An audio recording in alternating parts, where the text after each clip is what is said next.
मुझे दुख और तकलीफ इस बात की है कि मैं अगर हिसार में आऊं और आपसे ये कहूं कि मुझे हिसार के किसी म्युनिसिपल स्कूल में चपरासी बना दो, तो आप कहोगे राजीव भाई आपकी क्वालिफिकेशन क्या है, और मैं कहूं मेरी कोई क्वालिफिकेशन नहीं है, तो आप मुझे म्युनिसिपल स्कूल का चपरासी भी नहीं बनाओगे। और कल को मैं हरियाणा का चीफ मिनिस्टर बन के आ गया, तब क्या करोगे?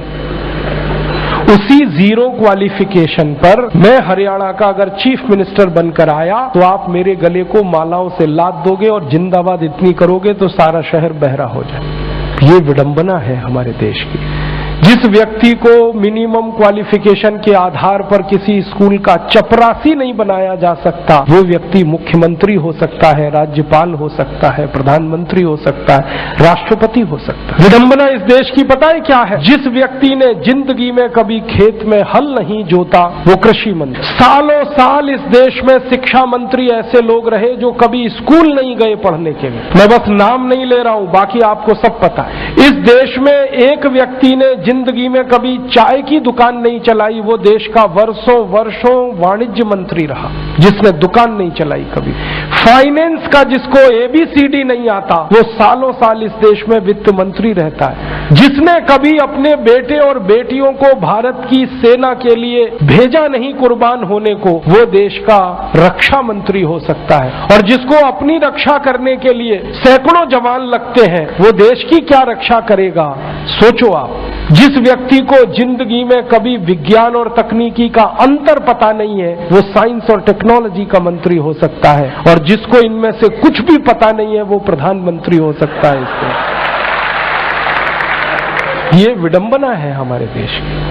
अज्ञानी व्यक्ति ज्ञानियों पर शासन कर सकता है, और हमारे शास्त्रों में कहा गया है, वेदों में कहा गया है कि अज्ञानी व्यक्ति जब ज्ञानियों पर शासन करे तो समझ लेना देश और समाज का बंटाधार ही होना है। हमारे देश में यही हो रहा है। हर अज्ञानी ऐरा गहरा नत्थू खैरा जो किसी नेता की चप्पलें उठाता था, जो किसी के जूतों में पॉलिश करता था, जिसने कभी किसी नेता के घर में रोटियां बना के खिलाई, वो राष्ट्रपति पद तक लोग पहुंचे हैं। ऐसी स्थिति हमारे देश में। उनकी क्वालिफिकेशन ही एक है कि कभी किसी बड़े नेता के रसोई में रोटियां बना के खिलाई तो राष्ट्रपति हो जाओ भैया। ऐसी बंदर बांट मची है इस देश में। और ये उस देश में जिसकी आजादी के लिए 7,32,000 लोग कुर्बान हुए हैं, उस देश में। मुझे बहुत दुख होता है, तकलीफ होती है। अभी एक सच्ची घटना मेरे साथ घटित हुई। मैं एक दिन कानपुर गया था, तो कानपुर के रेलवे स्टेशन पे उतरा। उतरने के बाद शहर में बाहर आने के लिए नीचे पुल पर से उतर के आया तो एक छोटी सी चाय की दुकान थी। उस पर एक बेटी और एक माँ और एक छोटा सा बेटा आपस में बात कर रहे थे। वो क्या बात कर रहे थे? वो कह रहे थे, माँ हम गरीब क्यों हैं? तो कान में मेरे शब्द पड़ गए। मैंने कहा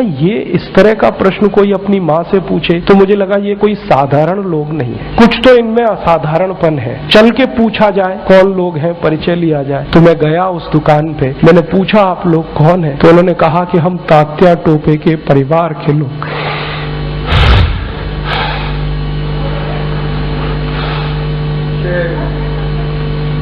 हमारे देश में तात्या टोपे के परिवार के लोगों को चाय बेचनी पड़ी और गद्दारों को सिंहासन मिले। ऐसा ये देश हो गया। जिन लोगों ने तात्या टोपे को मरवाया था वो इस देश में मुख्यमंत्री रह चुके हैं, आपको मालूम है। और एक एक राज्य के नहीं, 2-2 राज्य के मुख्यमंत्री रह चुके हैं। तात्या टोपे का गुप्त पता जिन गद्दारों ने अंग्रेजों को बताया था, उस खानदान के कई लोग इस देश में मंत्री रह चुके हैं। झांसी की रानी लक्ष्मीबाई को जिन्होंने मरवाया था वो इस देश में मंत्री रह चुके हैं। और तात्या टोपे जिन्होंने जवानी लगा दी देश के लिए, उनके परिवार के लोग चाय बेच रहे हैं। ये देश है और ये अब बर्दाश्त नहीं होता, और ये बर्दाश्त होना भी नहीं चाहिए किसी को। सारे देशभक्त हमारे वीडियो को लाइक, शेयर और हमारे चैनल को सब्सक्राइब करें। जय हिंद।